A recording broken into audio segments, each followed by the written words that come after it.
Now, Andy Grove was Dave's boss for well over a decade. Can you share your relationship with Mr. Grove?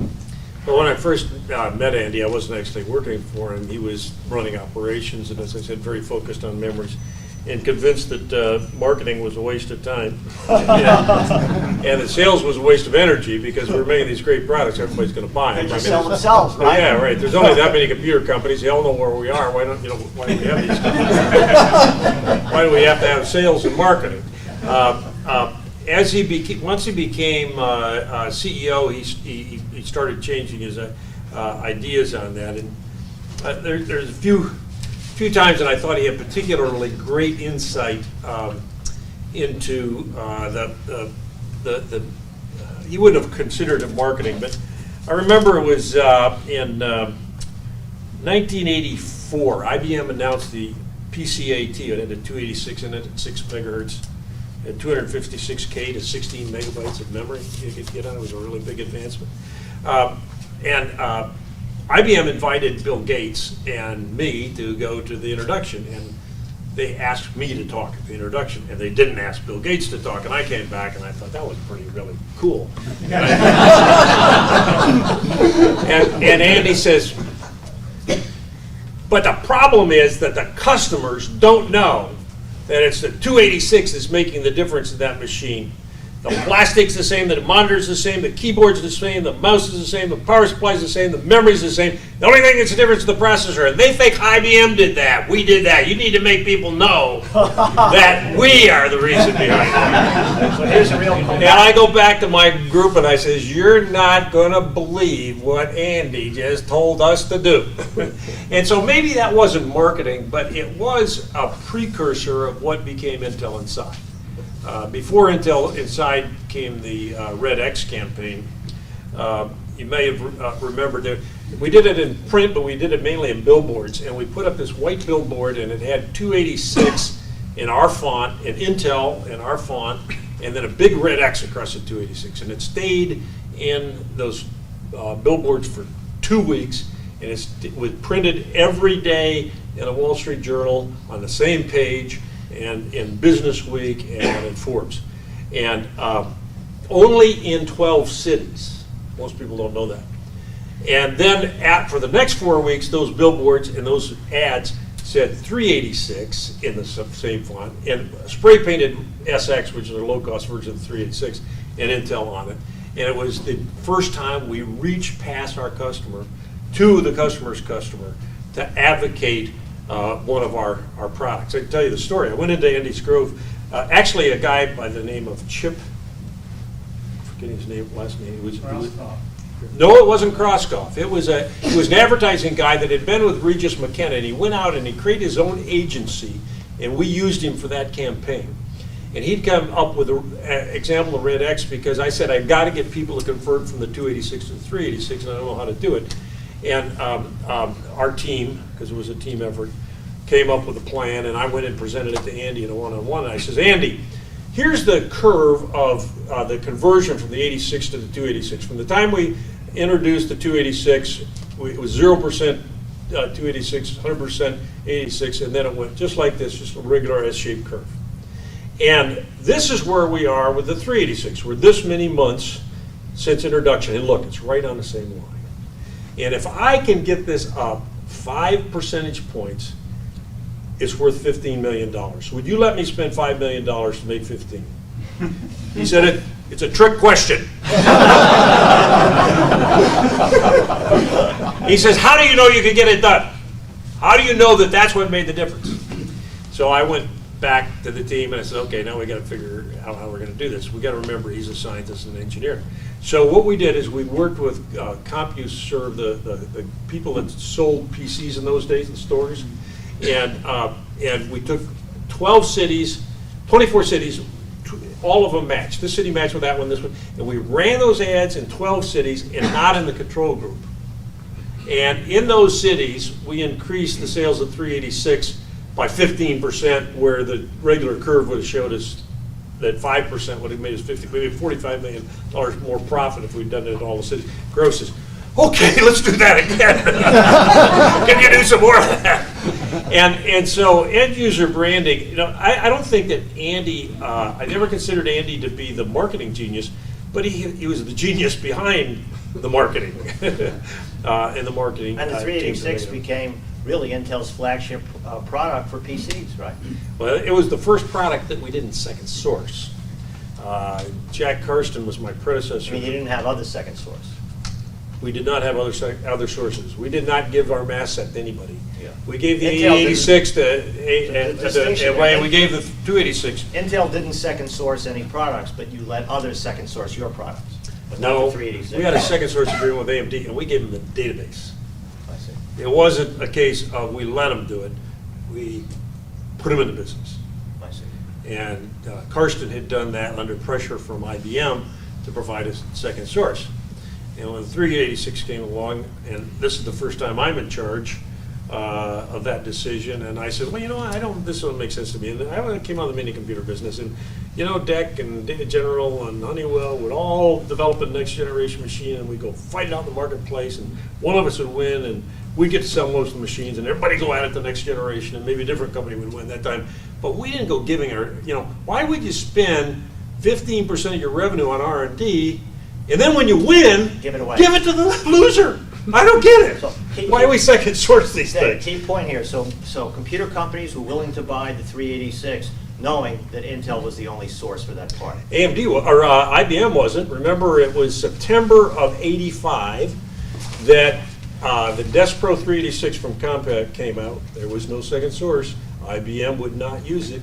They came out with their products with 286s in them because they weren't going to use that product because we wouldn't second source it. I told Andy at the time, I says, I worked in these systems companies. I know how it works. There's a component group that negotiates prices and gets you data sheets and all that sort of thing. And then there's a design group that actually designs a product. An design engineer is going to use the best product he can because he's got to compete with everybody else. And if it's not second source, you know, he's the guy making the decision. If we have a better product, and the 386 was so superior to the 286, 32-bit linear address space, it broke, you know, the one big programming bottleneck that we had. I said, this is a winner. We don't have to second source it. The customers aren't going to have a choice. They're going to have to buy it. And we were, at that point in time, our average selling price was $45 a chip. And by the time we'd made the conversion to the 386 and the 486, the average selling price was $275 a chip. And the cost didn't change. And your profit margins just skyrocketed. Final question for Dave is from this book, Inside Intel, and it has to do with branding and the Intel Inside campaign, which he has recognized as being the person who has coined it. Regarding the branding of Intel to end users rather than to OEMs, there were opponents of the idea inside the company. Dave House, who had achieved his senior vice president's title after coming up through the marketing ranks, described the campaign as eating our own babies, quote unquote. Could you please set the record straight on that item? Well, it's true that we were eating our own children. That was the objective of the Red X campaign. Don't buy our 286. 286 at that point in time was about 80% of our revenue, 85% of our revenue. And I'm telling the customers, don't buy our chip. Don't buy our high volume chip. Buy our new chip.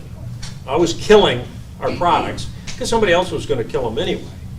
I was the absolute proponent of that. That's why So I went in. that was true of the 286, killing the 286 for the 386, but it wasn't at all true for branding and marketing to the end user and the concept of Intel inside the PC. Well, as I said, the Intel Inside genesis is really with the Red X campaign. That was the first time we reached through to the end user.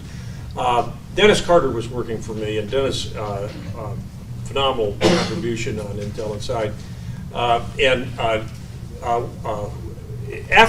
In the post Red X campaign, Grove said, you know, can you do that again? And so now I got a bunch of money to spend, and so team went to each of the regions, and we gave some money to Europe, and we gave some money to Japan, the Japanese went to Nippon Dentsu, the advertising agency in Japan, and they generated their own little advertising thing, which was Intel in it.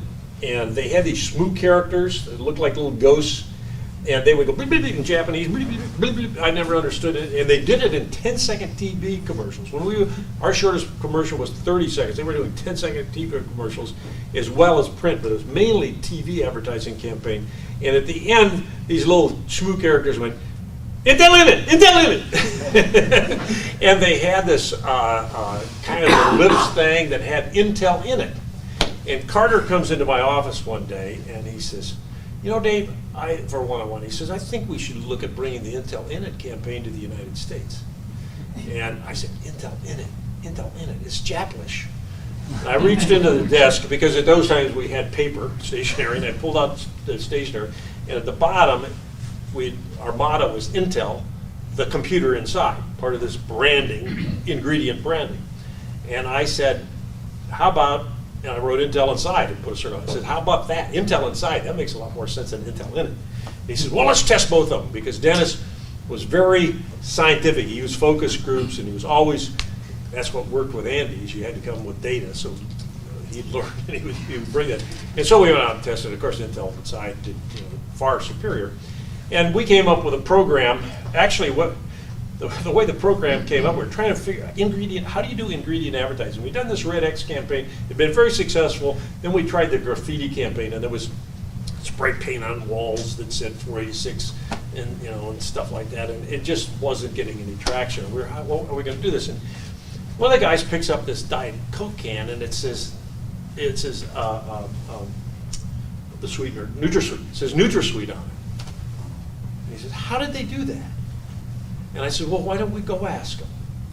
And I sent Dennis and a team. Turns out the guy that was the marketing manager for NutraSweet was a Michigan Tech grad that I later ran into, and he tells me about this girl from Intel came to see me and asked me about how we did it. That was Dave's alma mater, Michigan Tech. Yeah. So before Northeastern, where you and I were right. students together. And he said, well, there's two prices for NutraSweet. You put it on the can, there's this price. You don't put it on the can, there's this other price. So then we said, can we think of any other examples? So we came up with Gore-Tex and Teflon, and we went and talked to them. And so we said, okay, we were coming to the end of the year. Every year, customers would have to put their business plan together for the next year, and they needed to know what they were going to pay for semiconductors. So they would come and ask for a price schedule. And they expected the price of every component to drop 30% a year because of the semiconductor learning curve. Ellie knows this. And so what we would do is every year we'd bring the price of any particular clock speed down by 30% by the end of the year. And then we'd introduce a few more higher speed ones to keep the average selling price up.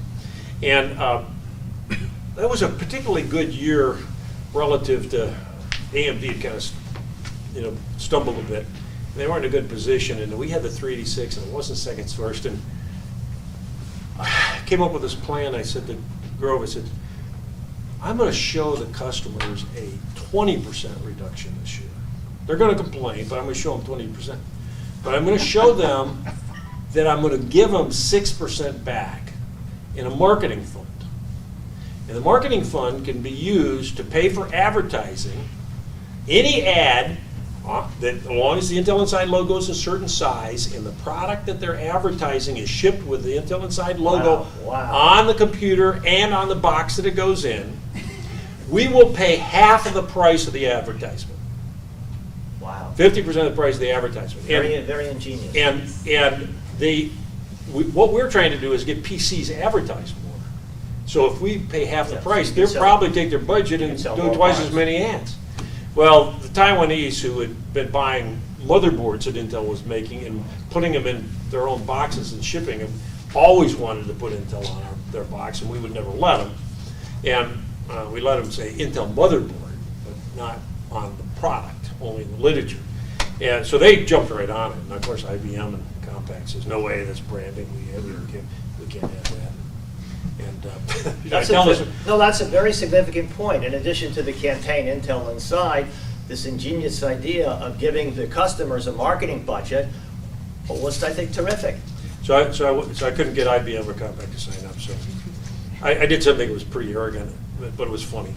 I was a signator. As a senior officer, I could sign corporate checks. And so I went to the treasury. I went to Grove and told him what I was going to do for us.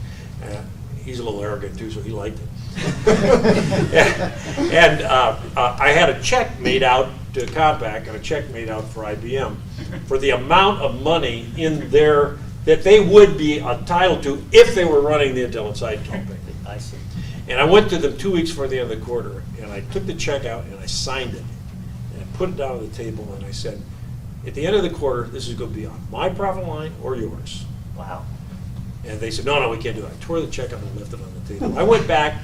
The second time I went to IBM, the check was for $120 million. And I tore the check up and I left it on the table. 2 weeks after the end of the quarter, they signed the Intel Inside.